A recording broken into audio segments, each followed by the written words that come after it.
Driving through the remote forests of West Virginia wasn't part of Mia and Sam's original road trip plan, but a wrong turn changed everything. The GPS flickered, recalculated, and showed an alternate route that was supposed to take them through the forest and save an hour. The sun was already low, casting long shadows that swallowed up the narrow dirt road ahead, but eager to reach their next stop, they turned onto it, gravel crunching beneath the tires as they made their way deeper into the wilderness. The trees closed in, thick and dark, their twisted branches reaching across the path like skeletal fingers. Mia felt uneasy, glancing nervously out the window as the car bounced along the uneven road. Sam, behind the wheel, tried to lighten the mood, cracking a joke, but even he couldn't ignore the unsettling feeling creeping up his spine. After another 10 minutes, the GPS lost its signal entirely, the screen displaying a spinning icon with the message, "Searching for satellite." They drove on in silence, the only sound the hum of the engine and the occasional crunch of loose stones under the tires. The road seemed to wind on forever, twisting and turning with no sign of civilization or even a hint of another vehicle. And then, abruptly, the road forked. Both paths looked identical, equally dark and uninviting. With no map and no signal, they had no idea which way to go. After a brief hesitation, Sam chose the left path, and they continued into the forest's depths. Soon, the road began to narrow even further, overgrown branches scratching the sides of the car. The headlights barely penetrated the thickening darkness, and they couldn't shake the feeling of being watched. Out of the corner of her eye, Mia thought she saw movement between the trees. A figure? No, it had to be her mind playing tricks on her. She squeezed Sam's hand and he gave her a reassuring smile, but his knuckles were white on the steering wheel.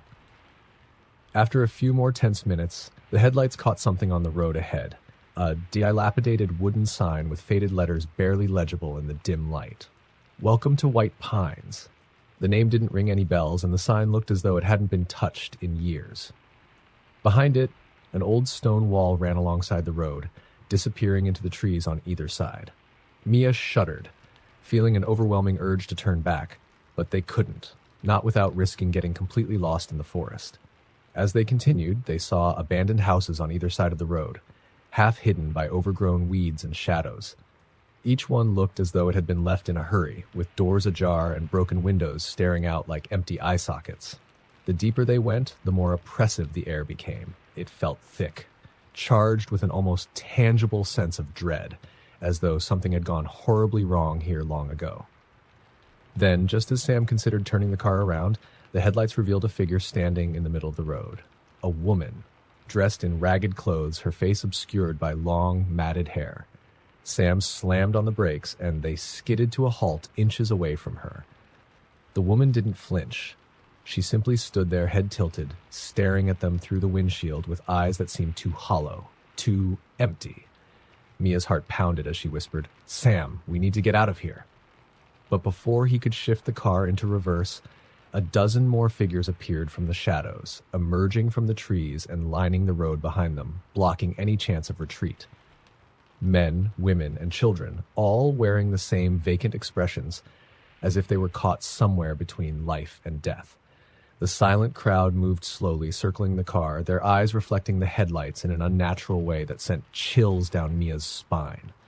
Sam rolled down the window slightly, hoping to communicate, but the second he did, the woman reached in with a swift, jerking motion, her fingers clawing at the air inside the car. Her nails were cracked and dirty, and a low, guttural sound escaped her lips, a sound that was neither human nor animal.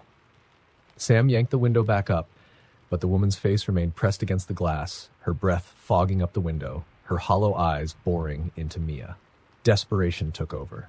Sam floored the gas, hoping to scare them off, but as the car surged forward, the crowd didn't move. They stayed rooted in place, staring as if they expected this, as if they were waiting.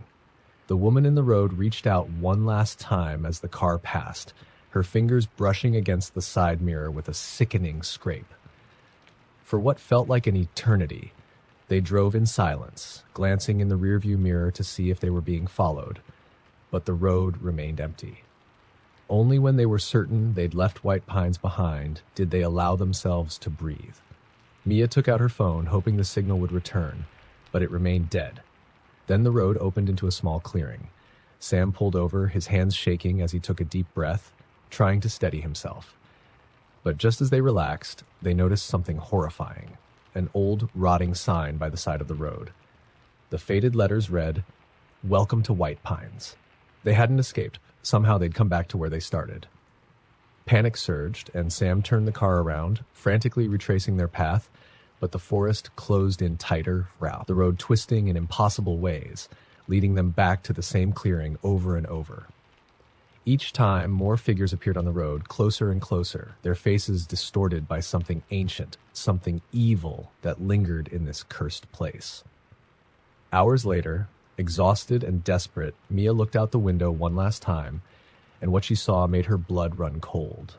There, staring back from the edge of the trees, was a woman with matted hair and hollow eyes, her face twisted in a smile that seemed to whisper a single, terrible truth. There is no way out.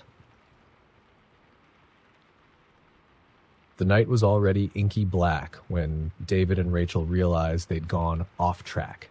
They'd been heading to a friend's cabin deep in the Appalachian Mountains, following winding roads with no streetlights, only trees thick and looming on either side. They hadn't seen another car in over an hour when their GPS cut out completely, leaving them stranded on an unfamiliar road that didn't appear on any map.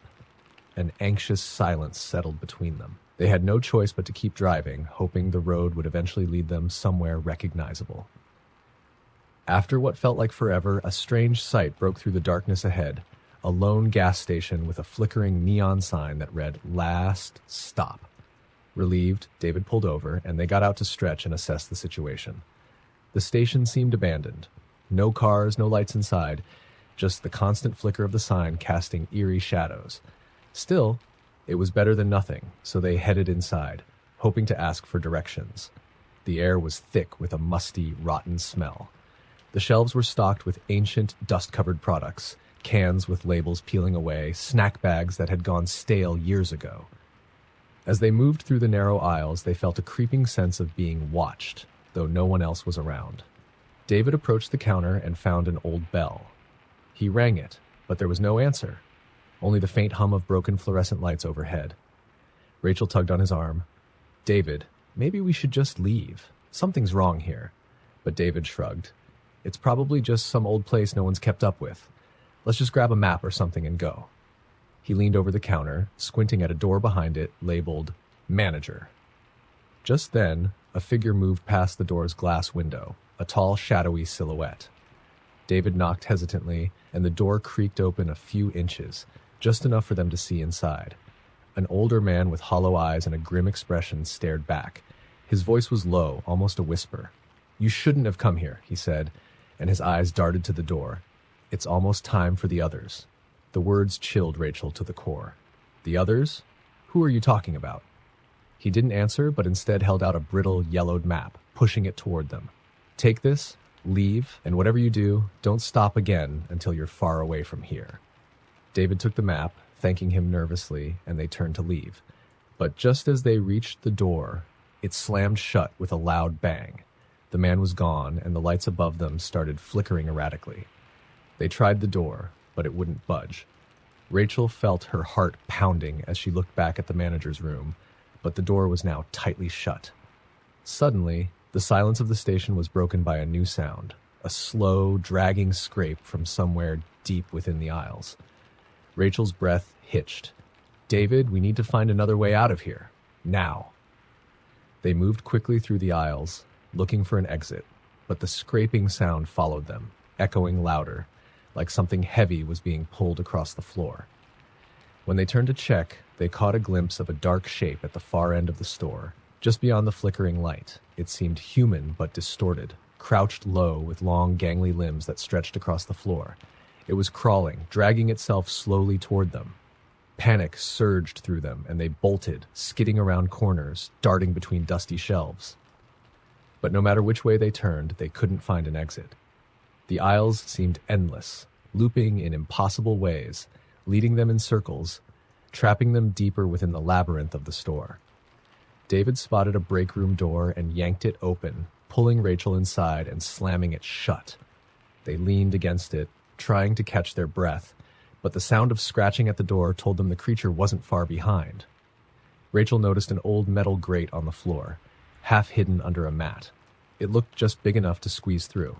"David, we have to go down here," she whispered urgently. With no other choice, they pried open the grate and crawled into the dark, narrow space below. It smelled of damp earth and mildew, and the only light came from Rachel's phone, casting eerie shadows along the cold concrete walls. They crawled on their hands and knees, the sound of their breathing loud and ragged in the confined space. As they inched forward, the faint scraping sound returned, echoing through the walls around them. The creature was still following, somehow aware of their every move, slithering closer through the unseen corridors of the building. Rachel's phone flickered, then died, plunging them into total darkness. They froze, the silence thick and suffocating. A cold, rattling breath drifted through the darkness, inches from Rachel's face. She held her breath, trying not to scream, but a skeletal hand reached out, grazing her cheek with icy, bony fingers. She shrieked, scrambling forward, her knees scraping on the rough ground as she clawed her way through the blackness. They crawled desperately, twisting through narrow passages until they saw a sliver of moonlight ahead, a metal grate at the end of the tunnel. David kicked at it, forcing it open, and they tumbled out onto the forest floor outside, gasping for air. They were bruised, scratched, but alive. But when they looked up, their relief vanished. They were still in the same parking lot, the gas station looming in front of them, its neon sign flashing "Last Stop" like a warning. And there, in the window, was the figure of the manager, watching them with empty, soulless eyes, his mouth stretched into a twisted grin. Behind him, shadows gathered, figures just barely visible, crawling along the aisles, waiting for the next unlucky travelers to stumble into their trap.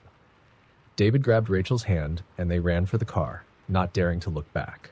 They sped down the road, ignoring the dead GPS, taking turns at random, desperate to escape.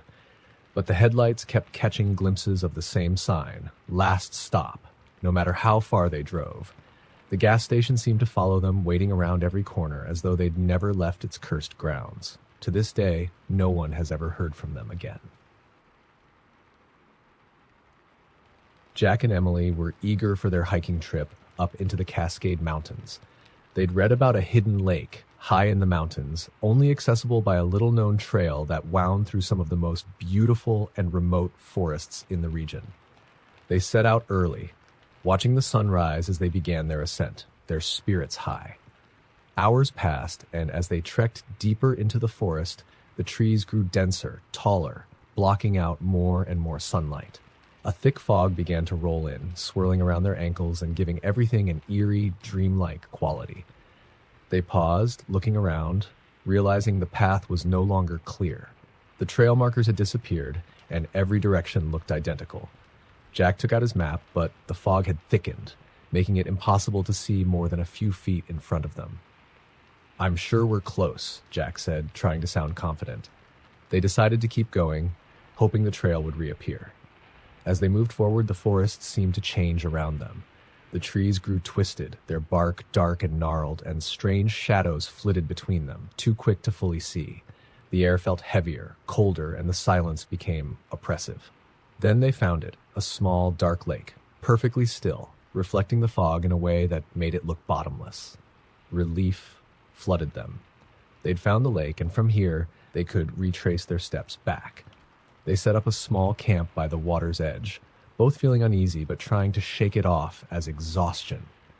As night fell, the fog thickened, spreading over the lake in a thick, unbroken layer. The silence was so absolute that they could hear their own heartbeats. Emily, unable to sleep, sat up and stared out at the water, mesmerized by the way the fog moved over it, almost as if it were alive. Just then, something caught her eye, movement in the center of the lake. A ripple disturbed the glassy surface, followed by another. Emily squinted, feeling her skin prickle with unease. The ripples grew larger, converging, until a dark figure began to emerge from the water. She grabbed Jack's arm, waking him, her voice barely a whisper. "There's someone in the lake." Jack sat up, squinting out into the darkness. At first he thought it must be a trick of the light, but then he saw it, too. A figure, tall and thin, standing impossibly on the water's surface, staring directly at them. Its face was pale, featureless, but as they watched, dark eyes slowly opened, locking onto them. Its head tilted to the side in a strange, unnatural motion, and a slow, crawling smile appeared, stretching wider than seemed possible. Jack and Emily froze, unable to tear their eyes away. The figure started to move toward them, gliding across the water without a single sound, its limbs elongated, fingers stretching out into claws as it drew closer. Jack grabbed Emily's hand, and they stumbled backward, scrambling away from the lake, but their footsteps seemed loud, out of place in the stillness. The figure stopped at the lake's edge, its elongated fingers reaching out toward them, brushing the air as if testing its boundaries. Its smile stretched wider, impossibly wide, as if it could sense their fear, savoring it. Then, in a low, hollow voice, it spoke. "You're not supposed to be here." Emily felt a chill race down her spine as the words seemed to echo through her bones. They turned and ran, crashing through the forest in the darkness, branches scratching at their skin as they sprinted, desperate to get as far from the lake as possible. But the forest had changed. No matter which way they turned, they seemed to end up back at the water's edge, the fog swirling around them, the dark figure always just a few paces away, watching, waiting. They stopped to catch their breath, disoriented and terrified, and that's when they heard it, a whisper, so soft it was almost drowned out by the pounding of their hearts. "Stay with me." The voice was coming from every direction, echoing through the trees, growing louder and more insistent. The fog thickened, pressing close as if it had a life of its own, wrapping around them and pulling them back toward the lake. Then Emily noticed something strange. Figures, half hidden in the fog, pale faces staring out from behind the trees. Dozens of them, their hollow eyes fixed on Jack and Emily, watching as they struggled to escape. They seemed trapped between the trees, unable to move forward, but their expressions were pleading, as if warning them to leave, to run. But it was too late. The fog closed in, swallowing the sounds of the forest, and the last thing Jack and Emily saw was the dark figure, stepping forward, arms outstretched, its smile stretching impossibly wide, before the world faded to black. By morning, the fog lifted and the lake was empty again, as if nothing had ever been there. Weeks later, when search teams came looking, they found no trace of Jack or Emily, only a set of footprints leading to the water's edge, where they vanished without a trace. And on still nights, some say you can see two new figures standing in the fog by the lake, their eyes hollow and pleading, warning anyone who dares to approach, turn back before it's too late. Jake and Laura were deep in the New Mexico desert, miles from the nearest town, on their way to an obscure campground they'd heard about online. They'd been driving for hours down a desolate sand-covered road, surrounded by vast stretches of empty landscape. The night had grown thick and moonless, and the darkness swallowed the beams of their headlights, casting eerie shadows across the sand. Suddenly, the car's engine sputtered, and with a final gasp, it died completely, stranding them in the middle of nowhere.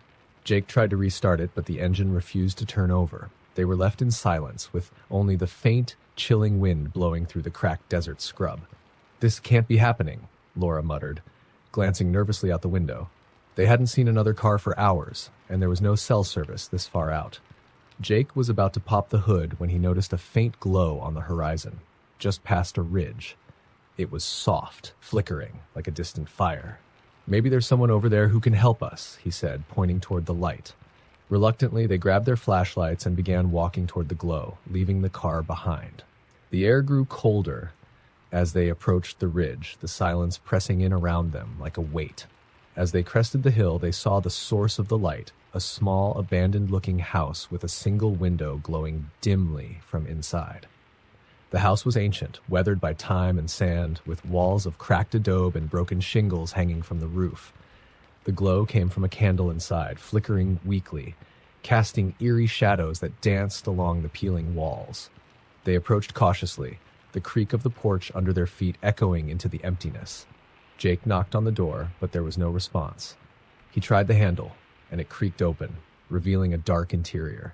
The candlelight cast just enough glow for them to see a small, dusty room with a single wooden table, a chair, and a strange symbol scrawled across the floor in what looked like dried reddish-brown paint. They stepped inside, and the air grew colder, the faint smell of decay wafting through the room. Laura's flashlight swept across the walls, revealing faded photographs, black and white portraits of people with haunted eyes and expressions frozen in time. The longer they looked, the more they noticed. Each photo had scratches across the eyes, as if someone had tried to erase the souls trapped within. Just then, the door behind them slammed shut. Laura gasped, and Jake spun around, yanking on the handle, but it wouldn't budge. They were trapped. Laura's hand trembled as she lifted her flashlight, the beam falling on a shadow in the corner of the room. A figure was standing there, a woman, her head lowered, her long, dark hair covering her face. "Hello?" Jake called out, his voice barely a whisper. The woman didn't respond. She stood motionless, her thin, bony hands clutching a tattered shawl draped over her shoulders. Her body was slightly turned, as though she had only just noticed them. Then she lifted her head. Her face was gaunt, hollowed out, her skin ashen and tight over her bones. But what struck them most were her eyes, completely black, with no whites, as if they were endless voids staring into nothingness. Her mouth twisted into a cold, lifeless smile. We didn't mean to intrude," Laura stammered, backing up against the wall. But the woman took a step forward, her feet dragging across the floor. With each step, the air grew colder, the shadows deeper, the candle flickering as though it might die out at any moment. The woman raised a hand, her fingers long and skeletal, pointing toward the symbol on the floor. Her voice came out as a dry, whispering hiss. "Once you enter, you must complete the circle." Jake and Laura glanced down at the symbol, a complex winding shape that seemed to twist and writhe as they stared at it. Around it, scattered in a rough circle, were small objects, bones, shards of glass, and a handful of dried, wilted flowers. It looked like some sort of ritualistic offering, long forgotten and dried out. "We don't want any trouble," Jake said, his voice trembling. "We just need help getting back to the main road." But the woman's empty, black eyes never wavered. Her mouth stretched into a smile that was far too wide, splitting her face almost ear to ear, revealing rows of yellow, pointed teeth. She took another step toward them, her bony fingers reaching out, almost touching Jake's face before he stumbled back. Laura yanked his arm, and they bolted toward a door on the other side of the room, desperate for an escape. They burst through it, finding themselves in a narrow hallway that led deeper into the house. The walls were lined with more photographs, each one scratched over the eyes. But now there was something worse. Each face in the photos bore the same expression as the woman they'd just seen, a twisted, soul-sickening smile that seemed to follow them down the hall. They ran through the hallway, passing door after door, each one locked or leading to another dark, empty room. Finally, they found a staircase leading down to what looked like a basement. With no other option, they descended, the darkness growing thicker with every step. At the bottom of the stairs, they entered a cavernous room filled with rows of wooden chairs, all facing an empty stage. In each chair sat a mannequin, dressed in old, rotting clothes, their heads turned toward the stage, their faces blank and featureless. A chill ran through them as they realized the mannequins were positioned as if watching a performance that had long since ended. Then one of the mannequins moved. Its head turned slowly, creaking as if the neck joint were rusty. It tilted its head, staring at them with empty eye sockets, its mouth beginning to open, revealing a hollow black void. All at once, the other mannequins began to turn as well, their empty faces locking onto Jake and Laura, mouths opening in unison as if preparing to scream. Without thinking, they bolted up the stairs, back through the hallway, and into the room with the woman. But she was gone, leaving only the symbol on the floor and the flickering candle, now almost burned out. The air around them thickened, and a low whisper rose, echoing through the house. "You've come to join us, to stay forever." The walls began to close in, twisting, the house seeming to bend and stretch around them, trapping them within its haunted structure. They turned and fled, racing to the door, but it was still locked tight, the woman's dark figure now standing just beyond the glass, her smile stretching impossibly wide as she watched them struggle. In a desperate frenzy, Jake and Laura turned, smashing through a window and tumbling into the sand outside. They scrambled to their feet, cut and bruised, and sprinted back over the ridge, never once looking back at the house. They ran until they found their car, miraculously restarting on the first try, and they sped away, hearts racing. It wasn't until they were miles away that they dared to look back, but there was nothing on the horizon, no house, no light, just empty desert, stretching as far as the eye could see. But late that night, as they pulled into a motel to rest, Laura glanced in the mirror and froze. Behind her, just visible in the dim bathroom light, was the woman, her face distorted in that too-wide smile, watching, waiting. And as Laura's reflection blinked, the woman's reflection did not. Charlie and Megan were looking for adventure in the most obscure corners of the country. They'd heard rumors about a town that didn't exist on any map, a place lost to time, hidden somewhere off a forgotten highway in the northeast. The locals called it Pine Hollow, and the legends surrounding it were chilling. People who found it either didn't come back or returned, changed, with hollow eyes and memories they couldn't explain. The road that led to Pine Hollow was narrow and winding, cutting through dense, towering pines that cast long shadows across the gravel. As they drove deeper, an unnatural fog began to settle, making it harder to see. Their headlights seemed to barely cut through the mist, casting strange shapes that danced just at the edge of their vision. They passed an old wooden sign, half hidden by vines. "Welcome to Pine Hollow." There was no population count, no other details, just the name, painted in peeling black letters. When they entered the town, it was eerily quiet, as though every sound had been swallowed by the fog. The houses were old, their windows dark, and most looked as though they hadn't been touched in decades. Wooden boards sagged, shingles were missing, and the paint had long since peeled away, leaving behind raw wood, gray and cracked. And yet, there was something unsettlingly fresh about the place, as if people had only just left, abandoning it in a hurry. They parked near a small, crumbling diner. Its neon sign flickered weakly, casting a sickly red glow over the empty parking lot. "Let's check it out," Charlie said, trying to sound brave, but his voice wavered. Inside, the diner was empty, yet everything was set as though expecting customers. Cups of coffee sat on the tables, steam still curling from them, as if someone had just poured them. Half-eaten plates of food lay untouched, and a newspaper sat on the counter, dated 1963. A shiver ran down Megan's spine as she picked it up, noting the headline about a storm that had claimed the lives of the town's residents. They heard a faint sound, like the quiet clinking of dishes coming from the back of the diner. Nervously, they walked toward the kitchen, each step echoing louder in the silence. The swinging doors creaked as they pushed them open, revealing a dark, empty kitchen that looked as though it hadn't been used in years. Dust covered every surface, and cobwebs hung in the corners. "Hello?" Megan called, her voice small. But there was no answer, only the hollow sound of her own voice fading into the darkness. They turned back, planning to leave the diner, when the front door swung shut with a heavy thud. They both jumped, spinning around, but what they saw stopped them cold. The diner was no longer empty.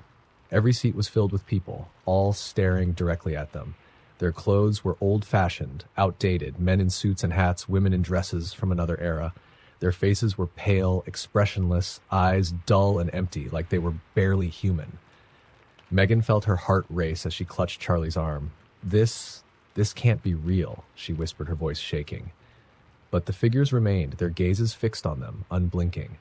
And then, as if on cue, every head turned in perfect unison to look out the diner's large front window. Outside, the fog had thickened, and through it they could just make out a figure standing in the middle of the road.